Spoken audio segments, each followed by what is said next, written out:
"Let's not drag this out," my mother said, tapping her red nails on the oak table. "The will is clear." She glanced at my sister, Serena, then at me, like I was a blemish she hoped the lawyer would skip over. And he almost did. To Serena, the lawyer read, "The family estate, all stocks, bonds, and the $10 million trust." He cleared his throat. To Ava, a pause, I braced myself, "Our deepest encouragement to go make her own fortune." My father chuckled. "You're clever, Ava. I'm sure you'll figure it out." I didn't move, didn't blink. Serena smiled like it hurt her face. "No hard feelings, sis. We just invested in the daughter with potential." I looked across the table, at the marble floors, the velvet drapes, the smug faces.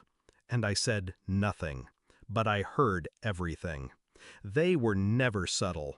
Serena was the prodigy, Ivy League, beauty pageants, daddy's girl, mommy's favorite. I was the other one. I didn't cry when they forgot my birthday. I didn't argue when Serena got a Porsche at 16 and I got a used Civic. I observed, and I remembered. What they didn't know was that while they were crafting their golden daughter, I was spending every summer with grandfather James, the black sheep of the family, too blunt, too rich, too aware. He taught me chess at 8, business strategy by 12. Told me once, "Don't fight for a seat at their table, build your own table, then buy theirs." 3 months before the will reading, grandfather called me in. "Get ready," he said. For what? For them to reveal who they really are. So at the reading, I didn't flinch.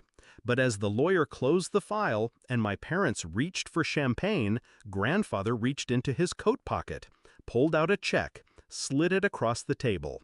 I didn't touch it. I let it sit there, face up. $90 million, signed, dated, real. My mother's glass slipped from her hand and shattered on the floor. Serena stood. "Wait, what?" Grandfather leaned back, calm, calculated. "I told you both years ago, if you left Ava out, I'd handle it my way." My father's voice cracked. "You said she needed to prove herself." "She did," grandfather said. "She proved she had integrity while you two proved your greed." He looked at me then. "The money's already wired to the holding account we set up. This is just symbolic." I finally took the check, folded it, slid it into my purse. My silence was louder than any scream. Serena followed me out into the driveway. Her heels clicked like gunshots behind me. "You planned this," she hissed. I stopped, turned to her. "No," I said, "he did. I just earned it." She scoffed. "You're not better than me." I smiled. "No, I'm just not desperate." Then I got in my car and drove away. But I didn't disappear. No, I invested. Quietly. First in the law firm that handled the estate. Then in the private school where Serena tried to get a board seat. Then in the boutique hedge fund my father used to sit on. I didn't buy revenge. I bought influence. They started feeling it within a year. Doors they once walked through closed. Calls went unanswered. Reputation?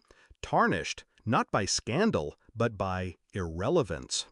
One day, my father showed up at my office, gray-haired, sunken-eyed. He didn't ask for money. He asked for advice. I listened. Then I asked, "What would you tell me if the roles were reversed?" He swallowed hard, then left without a word. I never sought to humiliate them. That would have been too easy. I wanted them to feel it, the weight of underestimating me, of betting against someone just because she didn't wear it on her sleeve. People think power is loud. It's not. It's quiet, strategic, ruthless when it needs to be. It's sitting in a lawyer's office while your entire family writes you off and choosing not to react. It's holding the check they all wanted and never flashing it. It's letting them fall while you rise without a sound. They gave my sister $10 million. I gave her silence. They told me to make my own money. I made 90, and I didn't inherit it. I earned it, one calculated move at a time.